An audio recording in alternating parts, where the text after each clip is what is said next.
Hello, fellow nerds, and welcome to Our Nerdiest Thing. Today we are live with a very special guest, author Delta James. Delta is a USA Today best-selling paranormal and contemporary romantic suspense author whose goal is to captivate readers with stories about complex, curvy heroines and the dominant alpha males who adore them. For Delta, romance is more than just a love story. It's a journey with challenges and thrills along the way. After creating a second chapter for herself that was dramatically different than the first, Delta now resides in Florida, where she relaxes on warm summer evenings with her lovable pack of basset hounds as they watch the birds, squirrels, and lizards. When not crafting fast paced tales, she enjoys horseback riding, walks on the beach, and whitewater rafting. Welcome to the podcast, Delta. Thank you so much for being here today. Thank you for having me. I'm so jealous you're in Florida. Our pools close here tomorrow, and I've been in a horrible mood all day. So Delta, this is tan for me. And so, I looked down today, and I was like, "Oh man, this is gonna be gone in like a week." Yeah, and that's bad. It's usually paler than this. The funny thing is, we didn't buy a pool when we moved down here. We didn't buy a house with a pool, and we weren't sure we'd use it. And blah blah blah blah blah. Then we realized pools don't close here because it's never cold here. Sure. And I mean, it's really funny because if you see people who've been in Florida for a long time, if it gets to like 65, they're walking around in parkas. Right. I kid you not. You're kind of like, really? Seriously? Okay. But we found this app that you can rent a private pool by the hour. And we are now going 3 to 4 times a week and doing water aerobics in the pool and just love it. It's like Airbnb for swimming. Yeah, that's It awesome. basically is. That's exactly what they based it on. And they also have, you can rent tennis courts and all kinds of things, but it's just amazing. We just love it. Here's the thing though, That's awesome. if I owned a pool, the whole thing would be to swim naked. And I'm sure you have to sign a thing. I will not get nude in this person's pool, right? No, I don't think they will let you do that. But me too. If we had a pool here at home, oh yeah, I'd be skinny dipping all the time. Oh yeah, for Oh. sure. Why would you have that barrier? I Yeah. would be Silly. way too. More laundry. I would be way too nervous that somebody would see me. Somebody that I don't want to see. Just duck under the water. Or But the water's also, clear. also they've seen boobies before. It's fine. Not these. Yeah. I have a best friend who always says, if somebody sees something they haven't seen before, tell them to take a Polaroid and make a fortune with it. Yeah. It's out of this world. Yeah. Or should be one of the two. Right. Right. Delta, tell us about how you knew that you wanted to be an author. What was there a moment where you thought, yes, this is something I want to do? Was it a slow kind of transition into writing? How did that happen for you? It's one of those things that when you're I think for me as a young woman, I was reading romance and I thought, oh God, that'd be a great way to make a living. And you have this idea that you're sitting around in negligees eating bonbons all day. Wait, you're not. That isn't it, but okay, it's a fun fantasy.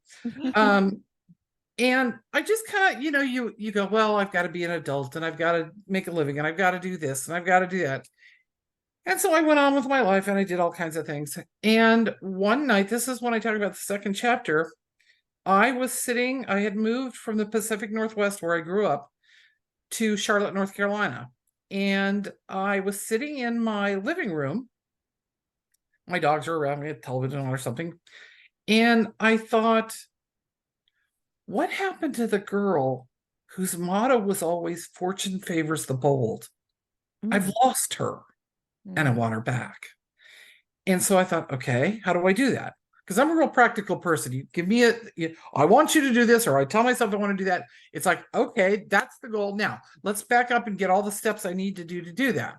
Right. And so I thought, what's something you've always wanted to do? First off, you're going to have to banish fear from your decision-making process. Mm-hmm. Because to me, the dirtiest 4-letter word in the English language is fear. Absolutely. It trumps everything else. It stops so many people from doing so many things. I'm not saying be an idiot and go jump off a cliff because you thought it looked like fun. Well, they'll only do that once. So Yeah. They won't And be maybe afraid they'd the enjoy second the trip and it'd be worth it to them. But there's so many things we don't do for fear of failing. And then I think what comes after fear of failing is, if you do it and it works, then you're afraid of success and you're like, oh God, now what do I do? But I decided the one thing I'd always wanted to do was write a novel. It was something I had talked to my folks about who are both dead. My dad had always encouraged me to write, and I just decided I'm going to write a novel. And I was reading a lot of erotic romance at the time, and some of it was really good, and some of it was really, really poor.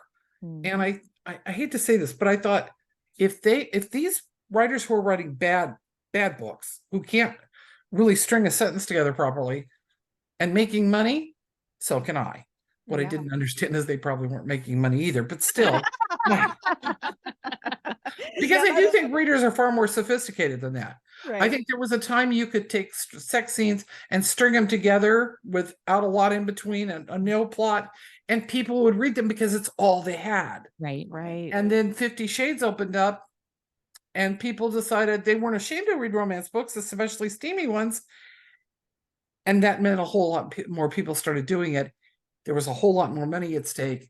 People got better. And the people who haven't changed and adapted to that have gone by the wayside. I was about to say, have also not gotten better, right? Yeah, we haven't. Yeah, so I just really decided that was something I wanted to do. And so I sat down and wrote it. And I had contacted an author I was talking to her about something else. She knew I knew horses and she didn't. And we got to talk about something. And I said, I sort of made the offhand comment. And she said, hey, send me your first chapter. Let me read it. I'll tell you if it's any good or not.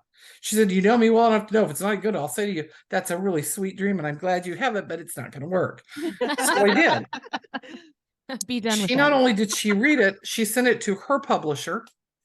And her and then told me she'd done that. I was like, and her publisher contacted me and they wanted the whole manuscript. I submitted the whole manuscript. Wow. That's awesome. And on Thanksgiving Day in 2018, 2018. Anyhow, within a very short time, they contacted me and said, we want your book. That's so awesome. I wrote that book. I wrote 6 books for that publisher.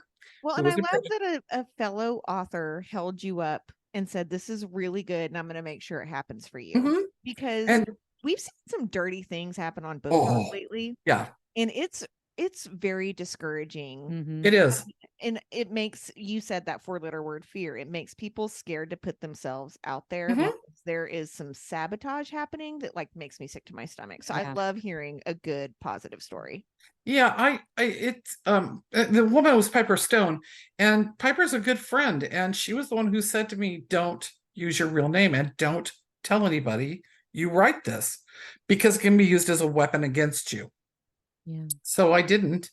And I wrote, my first book came out in July of 2018 as Delta James. I changed my pen name, became Delta James. And the book hit big.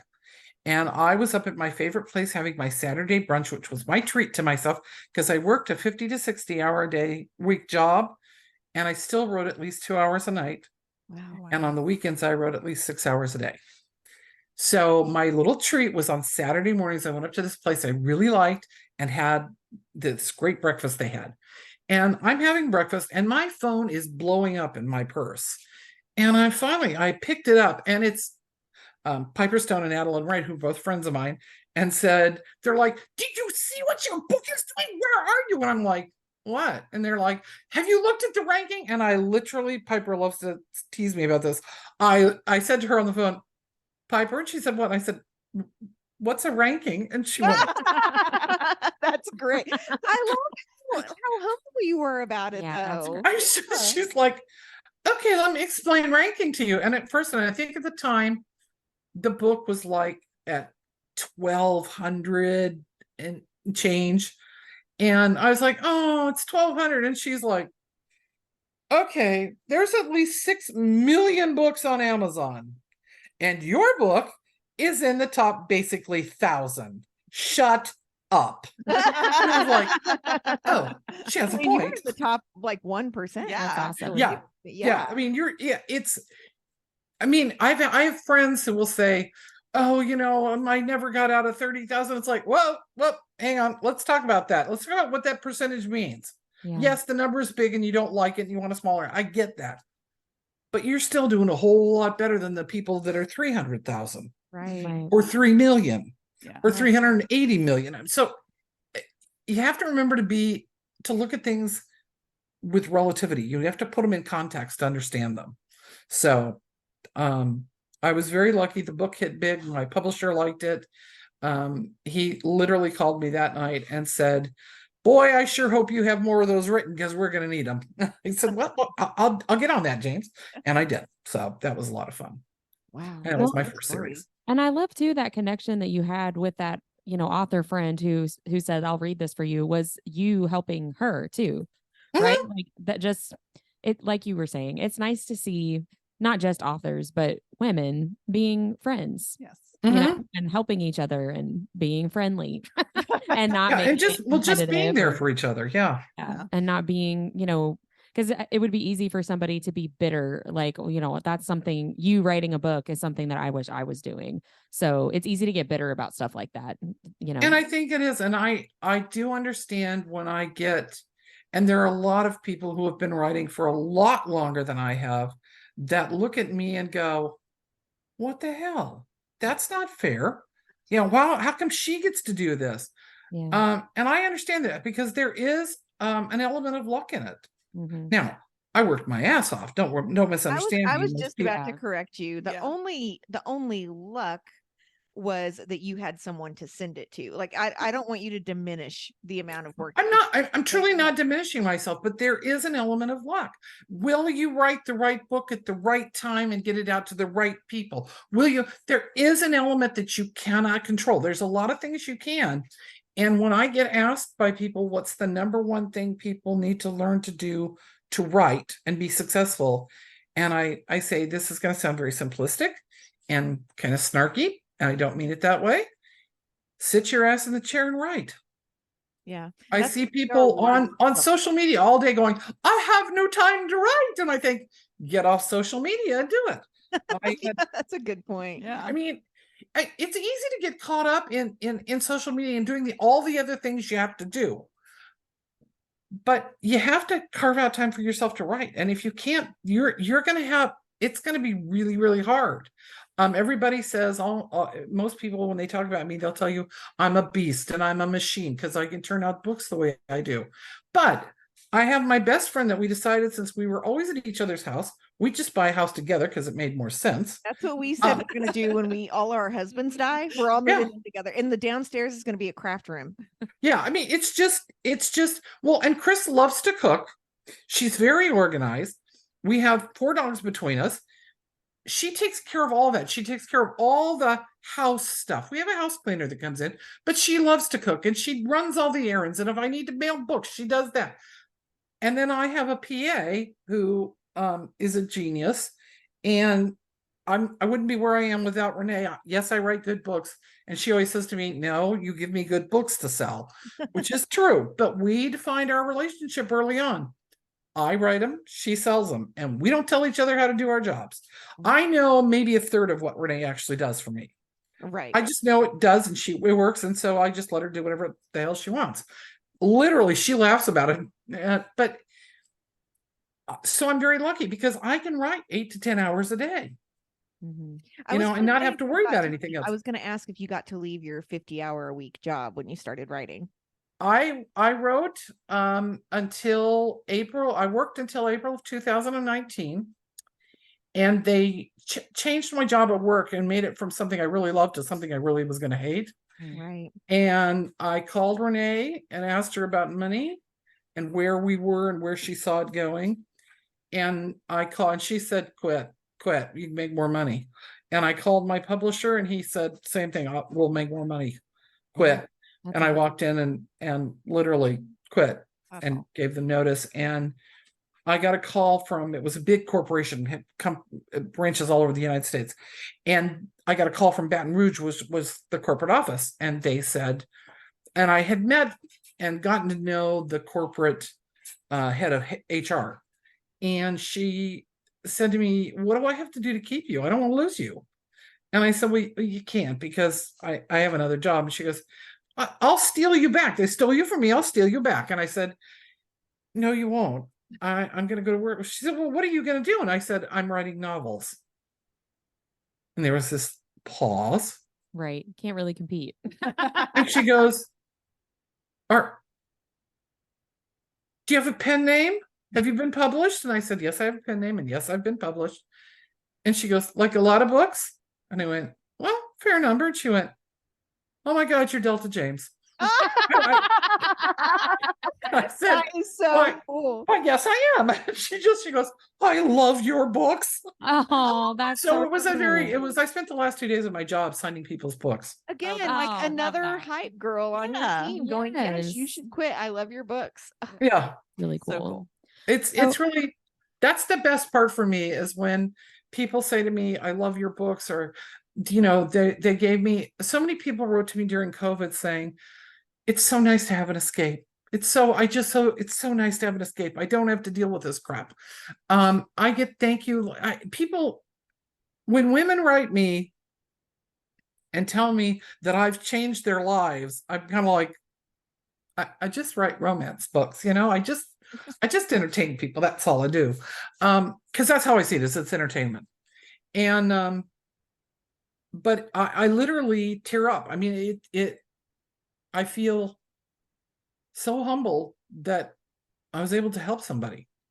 It's just amazing to me. And like, I just had a birthday, and I had thousands of birthday wishes in my email. I mean, it was insane. I would see the email and I'd go in, there'd be hundreds, and I'd respond to all of them, because I figure if you write to me, I'm going to at least say thank you very much. And then I'd go do something and I'd come back and there'd be another several hundred. It's like, okay, well, alrighty then. I need your help. Yeah, I mean, it was like, you know, she said, well, Renee said to me, you know, most authors don't like respond to those. And I said, yeah, but I do. And I'm also the author that if somebody walks up to and says, can you sign a napkin, or can you do this, or can I take a selfie with you? The answer is always yes. If I'm at a book signing and you're coming and you have one of my paperbacks, I don't care if you buy it from me at the con, I'm going to sign your damn book. That's just the way I am. And I've gotten crap from some event planners because they don't like that. I don't know why. They're not making any money off my book. I have to say though, Delta, that fans notice those things, yes. right? Like, we communicate with authors daily, and I can tell you the ones that won't respond to us, right? And all we need is a simple no. You know, you know what I mean? Like, because we want to work with authors and we want to support authors. And if you're not into that, it's completely cool. But I could right now give you 5 of them, because people do respond, and you remember that. And I used to work with someone that said people won't always remember what you do, but they'll remember the way you make them feel. And and they'll remember what you don't do as well. 100%. Yeah. I have this thing, and the people who read my books, my readers will tell you, I have a thing about the word fan. I have a real problem with it, because it feels very, the power dynamic between the two doesn't feel good. You know, it's like, I'm the author, you're the fan, right? I'm the writer, you're the reader. We have a symbiotic relationship. Without me, you don't have the things to read that you want to read. Without you, I don't have a business. It's just that simple. And I never, ever, ever forget that. You know, and so I try to take care of my readers. My reader group is known for being one that's a lot of fun to be in, and there no bullying comes on, because trust me, it's called Delta's Wayward Pack. And trust me, if somebody starts to bully somebody, the alpha bitch here steps in and they're gone. I'm not, there's Is that your Facebook group, Delta? Is that on Facebook? Yeah. Okay, I'm gonna have to go follow that, because we love being in romance author Facebook groups. Oh, you'll have fun. It's a really, there are times we talk about things in there that I think, oh my God, I can't believe we're talking about this. Because they're real sensitive. But what I get told by people is they feel safe there. They feel like they can say something and nobody will judge them and nobody will come after them. And I have a friend who belongs to my group. She does not read my books. She does not like steamy romance, but she's supportive of me. And I try to post uplifting things in the pack as well. And she said to me, oh, I just don't know if I can get up one more time. And a bunch of people immediately responded to her in the thread. And she said, she said, I had twice as many send me a private message. Are you okay? What are you doing? Can I help? I've been where you are, da da da. And she was just like, I'm just blown away. But people I are the said, best people. They really are. It's a real community, Yeah, it truly. is. Mhm. Well, Delta, we want to talk a little bit about a couple of your new releases that are coming up. I think you Okay. have 2 coming up in the next couple of months, and then Oh, I have, yes, at least 2. Deb. Well, this is what was on your website, Delta. Yeah. Which is under I'm sure- construction. Yeah, I'm sure you have more in the works, but we're going to talk about a couple of upcoming books, and then Deb's going to do a speed round with you. Okay. So, can we talk a little bit about Stolen Mate and Wildfires? Because those are Okay. part of 2 different series. Is that right? That is correct. Okay. Stolen Mate is part of the Mystic River series, which came out of a book that I wrote called Defiant Mate. And I just thought I'd try it and see what happened. And Stolen Mate is, I think, the 6th or 7th book, and maybe the 8th book. No, 7th book in the series. And it's a small town shifter romance that's set up in Alaska. You said shifter romance. Did you see all of us go? I was like, oh, what? Tell Yeah. me more.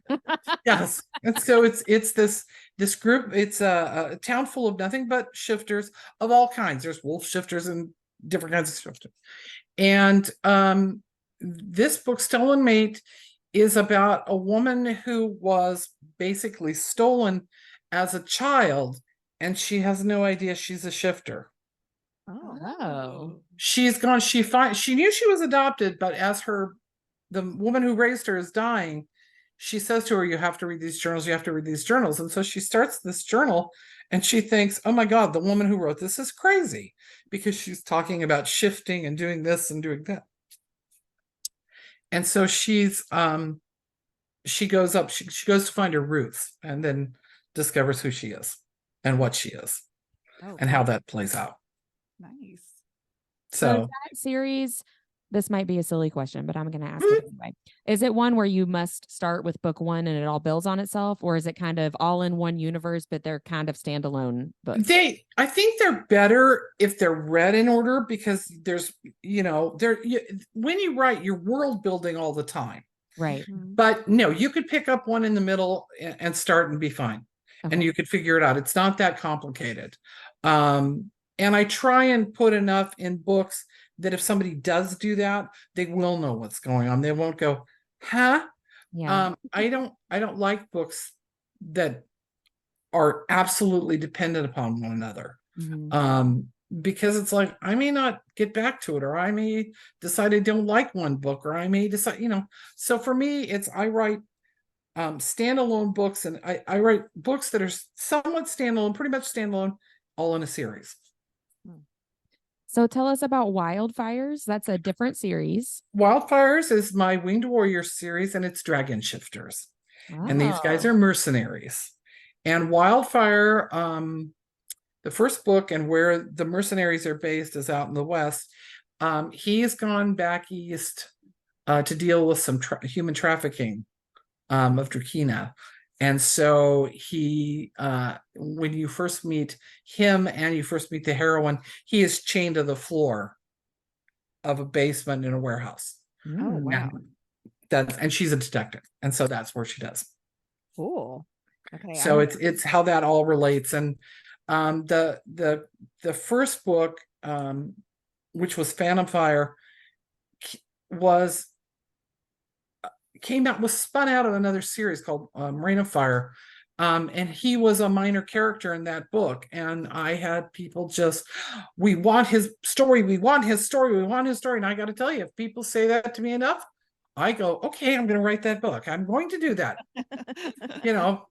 I'm pretty upfront about that. So, and my readers know that. They know if they start ganging up on me, I'll pretty much cave and do what they want. So, well, that just means you really love your readers and Yes. your listeners. I do very, very much. Well, I want to go into what we call the nerdy and dirty speed round, and I'm just Okay. going to give you some prompts and answer as quick as you want to, and then we'll go into what we call 3 tough questions and 4 random questions. Okay. So let's get started on the nerdy and dirty speed round. Last song you listened to? Seven Island Suite by Gordon Lightfoot. What fictional character do you have a crush on? Whichever hero I'm writing at the time. Nice. What book series do you always recommend? Of my books, probably Mercenary Masters. What TV series should everyone watch? Oh God, that's hard. Midsummer Murders. What book character would you get nerdy and dirty with? Robert Fitzwallace. What food do you refuse to eat? Oh, there's so many. Broccoli, mushrooms, and cauliflower. What paranormal power would you want to have? Ooh, that's a good one. I think I'd like to be a shifter. I think that would be a lot of fun to be able That to would be fun. Yeah. shift into something else. Do you have a specific being you would want to shift into off the top of your head? As much as I love horses, not a horse because they don't do well. I'd probably do either a wolf or one of the big cats, I was like a jaguar. that I too. I was like too. that. What's your favorite weekend activity? That's hard. I hanging out with the dogs, I think. I have 4 bassets who live with me that are our bassets, and we refer to them as the girls. And just being able to spend time with them, loving on them, and not going, no, mommy can't do that right now. Mommy has to write. So Do you prefer smut or plot? both. Oh no, why choose? That's my answer. Why choose? Same, Delta, same. Definitely. I don't like clean romance. But I don't like stuff that there's no plot. So I want both. Of course, yeah. What's your favorite childhood book? Oh, that's easy. Misty of Chincoteague What by are Marguerite Henry. Marguerite Henry. What are you currently reading, or what's the last book you finished and loved? Let's see. The last book I finished in love was probably Right to Riches by Renee Rose, which is a nonfiction book. Fiction, it was probably something by Lexi Blake. Oh, she's great. She's really great. And do you prefer cake or pie? Cobbler. Ooh. Oh, I like a good cobbler I too. know. We might need to add that. Yeah. Now we're all hungry. Okay, so let's talk a little bit about I mean, these are tough questions, but they're not going to be tough. Give us a scene that you edited out but really wish that you could have kept in one of your books. I that time, and he said we couldn't do it because he felt it endorsed suicide. I didn't. A woman was in a bad situation. She was with this thing that was basically a monster, and she was going to throw herself from the Seattle Space Needle because she just didn't want to be somebody's slave. And he said, no, you can have her think about trying to get away, but you can't do that. So I would have put a trigger on it, but I mean, I thought it was important to understand how much she didn't want to be there. Right. Yeah. That she was looking and saying, no, this would be preferable. There's a desperation there that you can't really Mm-mm. put out. I mean, she was raised in a society where once a year this guy came and took one of the virgins for tribute, and she got chosen, didn't want to be. Well, when they chose her, she said, yeah, no thanks. And and so he took her anyway. But she just said, I don't want to do this. This is what I want. So Yeah. Give us a specific that would be the one. Yeah. Can you give us a specific detail Hello? about your Can you hear are us? we lagging? As soon as everyone walks back in. Oh my goodness. I lost you guys somehow.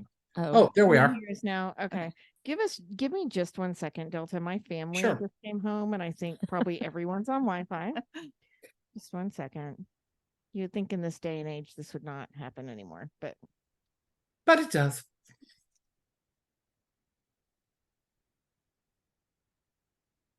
okay. So my question was, what get off the Wi-Fi? Give us a super specific detail about one of your characters that doesn't affect your story but makes you love them.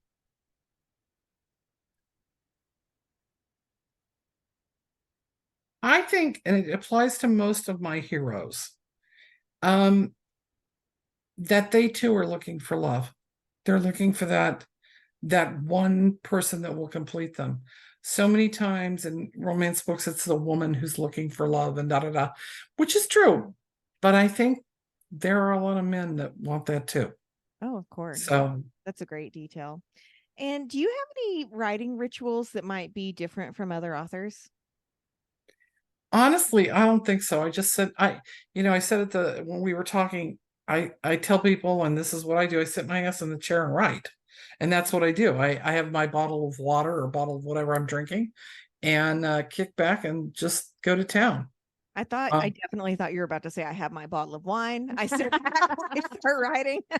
No, it's really funny. I write a lot of things set in vineyards and I don't drink wine at all. Can't stand it. So I'm pretty much a tequila and scotch kind of girl. So Here. It's tequila in that cup. So we're going to move on then to a section we call for random questions. So these aren't Okay. really as serious as these are more random and they're not really about writing necessarily. So the first one is, what's your astrological sign and how do you relate to that sign's tendencies?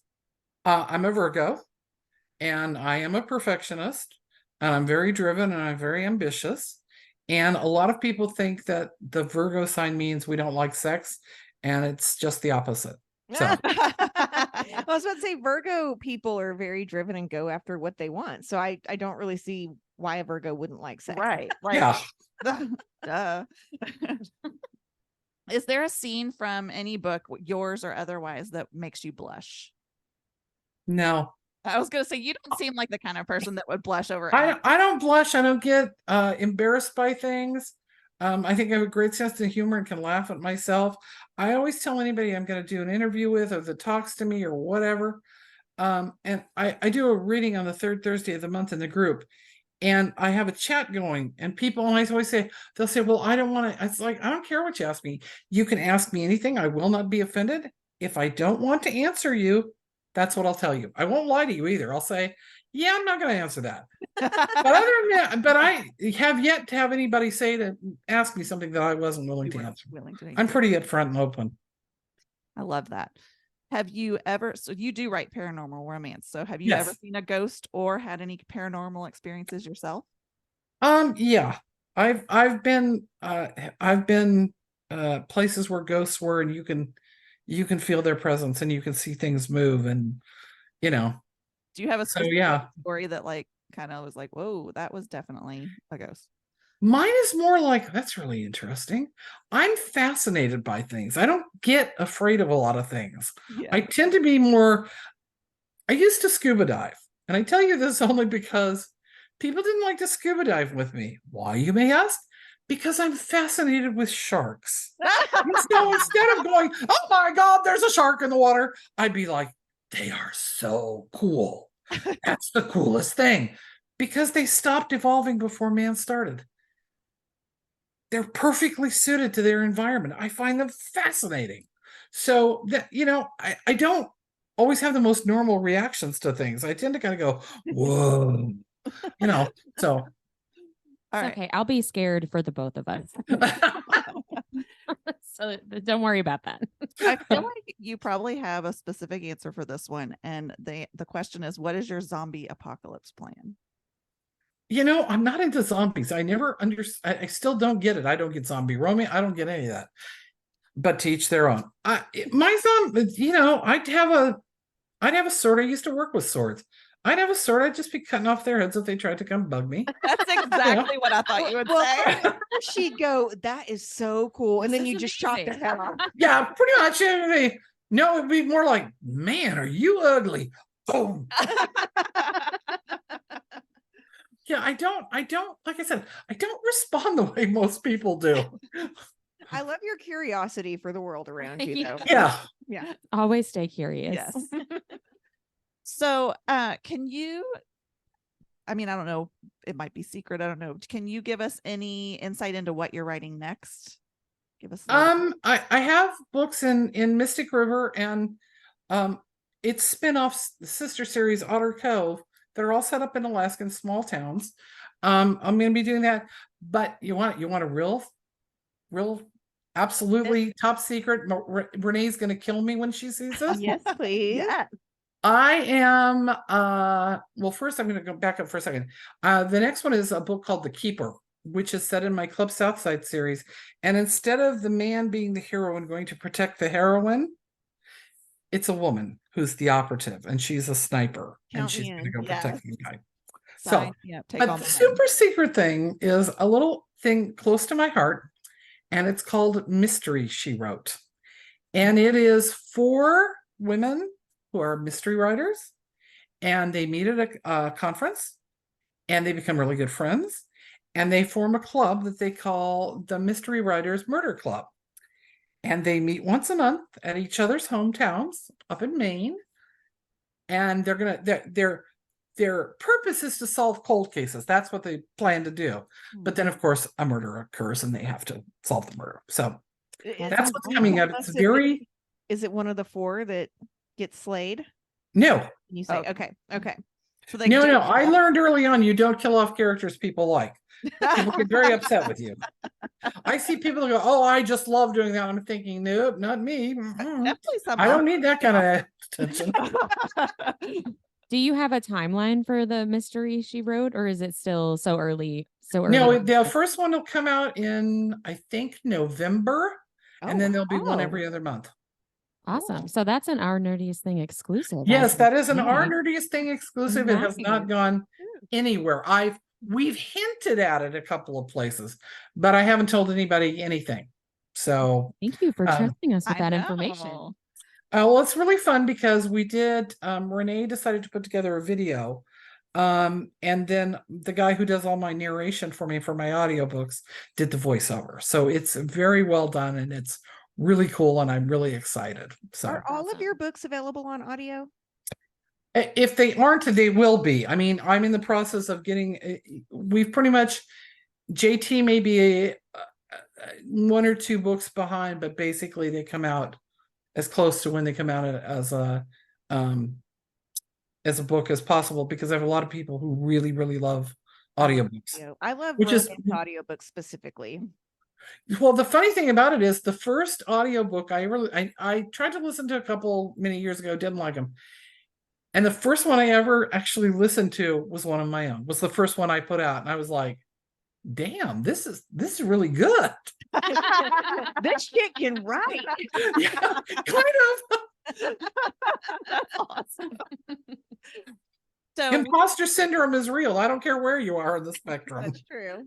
we are going to see you at Lit here. Yes. Coming up soon. I don't know when this is going to air, but maybe after the fact, but we're super excited about that. Do you have any other festivals or signings that you're going to be? I have one in North Carolina next year. I have a small one that's really odd in Palm Bay, but I'm not sure if that's going to go because the event organizer has had a tragedy in her family, and so I'm not sure if she's going to be available. And I think she should take care of her and her family before she does anything else. So.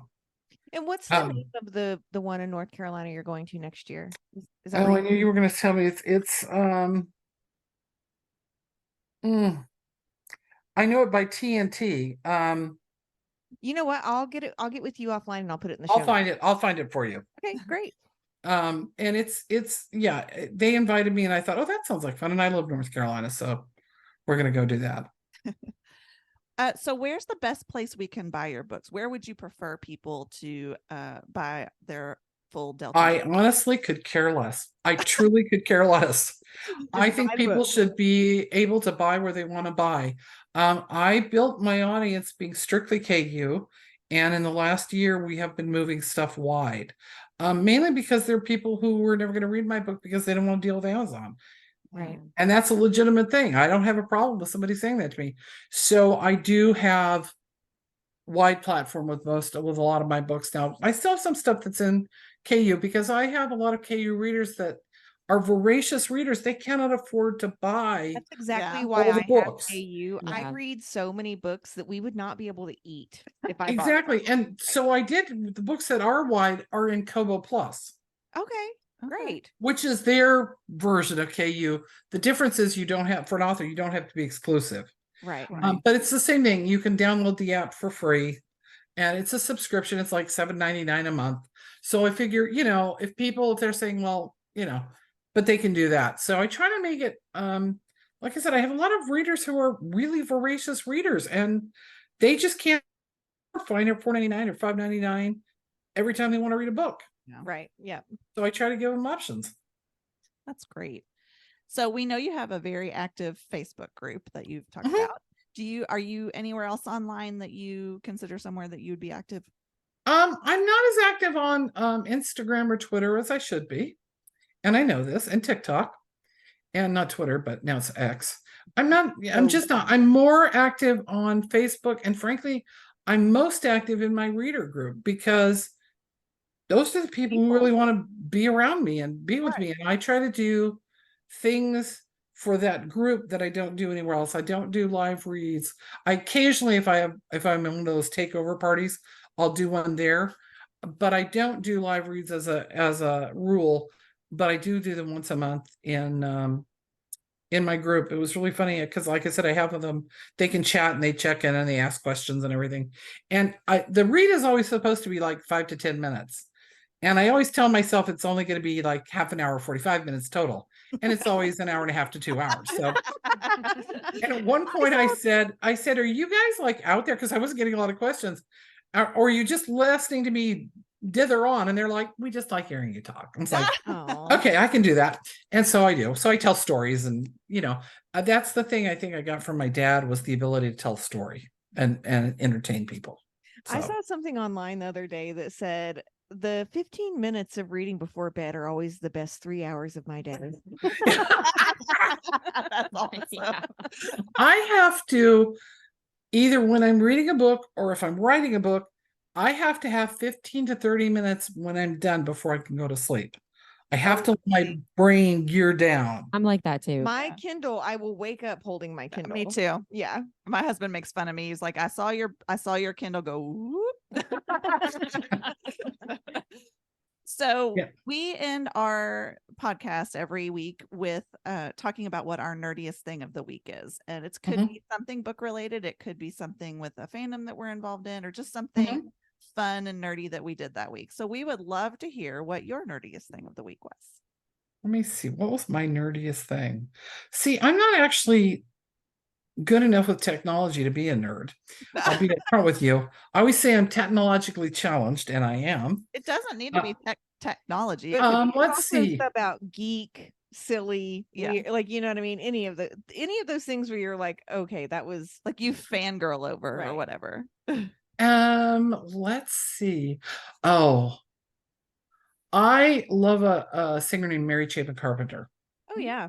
And I am on her fan page, and somebody had written something, and I'd said, well, I love her stuff, but 3 songs really changed my life, and they made me become a writer. I left my job because of it, And I got a personal response from Mary Chapin Carpenter, and I literally was gobsmacked. I'm like, That's the best. That is like, yeah. James, I love your book.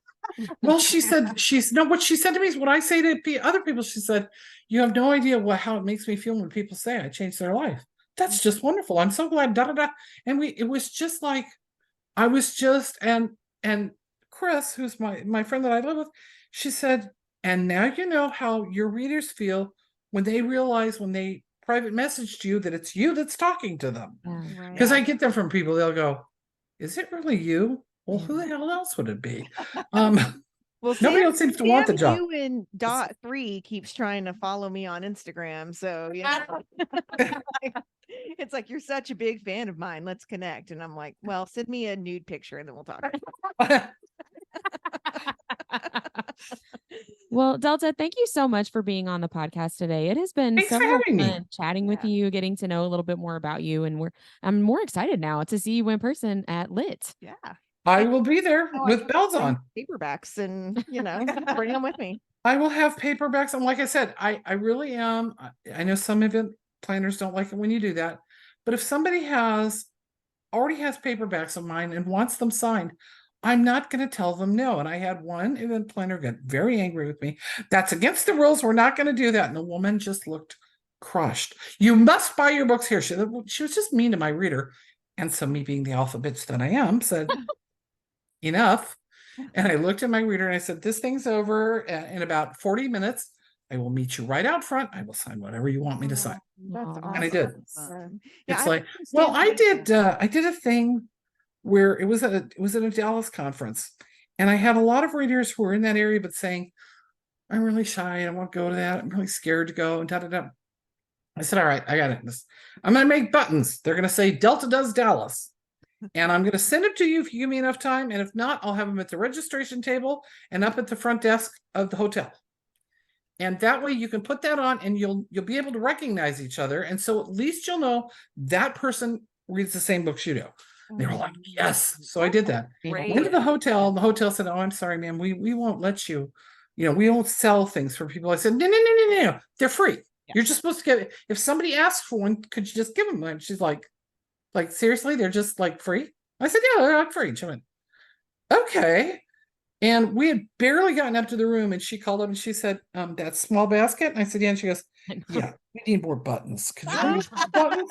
So I did. But the next day when the reading was on, all of the front desk staff, half of the waiters, I had Delta Does Dallas on most of the staff. What a great Because they thought it was so Yeah. cool. It was just fun to do. But I wanted people to have, I know that sometimes people are afraid to go to those kind of things. They're intimidated.